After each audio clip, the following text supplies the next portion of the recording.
Mr. President. Senator from Georgia. Mr. President, I have listened with a grateful heart to the generous words of my colleagues, the senators from Kentucky and Alabama, and earlier this morning, the senator from Alabama. And I will remember and cherish those words as long as I am on this earth. I thank each of them for their friendship. I see my good friend from Montana on the floor. I thank him, a fellow Marine, for his friendship. This means more to me than I have words to express. I did not come to this Senate expecting events to unfold quite like they have. I guess I'm living proof that politics is not an exact science. In Shakespeare's Hamlet, his friend Laertes is going off to college, and his father, Polonius, is giving him some usual advice that you give when your sons go off to college. And after all the words of caution that I hope fathers still give their sons, Polonius ended with these words: "This above all, to thine own self be true. And it must follow as the night, the day. Thou canst not be false with any man." I've always believed that, and I've tried to live that.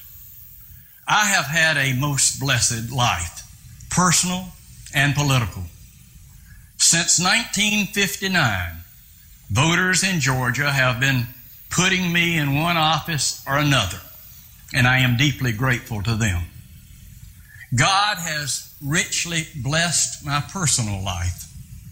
My wife, Shirley, has been the perfect partner for over 50 years. She has been my companion, my critic, my crutch. We have two wonderful sons, Murphy and Matthew, and our daughters-in-law, and our grandchildren, and our great-grandchildren. We are very, very blessed. If he had lived, Paul Coverdale would be ending his second 6-year term. As I told some of my colleagues last night, not a day has gone by since I've been here that I have not thought of this good man who left us so suddenly and so tragically. My most fervent hope during these 4.5 years has been that Paul be pleased with the way that I have served and finished out his term. I know Paul is pleased, as I am, that our mutual friend Johnny Isaacson, one of the finest public servants I've ever known, will soon be our successor in this great body. I also want to say what an honor it has been to serve the last 2 years with my colleague from Georgia, Senator Saxby Chambliss. So now, as this page turns on the final chapter of my career as a public servant, I cannot help but remember how it was in that first chapter of my life. Growing up in a remote Appalachian valley, we lived in a house made of rocks my mother gathered from a nearby creek, with only an open fireplace for heat, no indoor plumbing, no car, no phone, no father.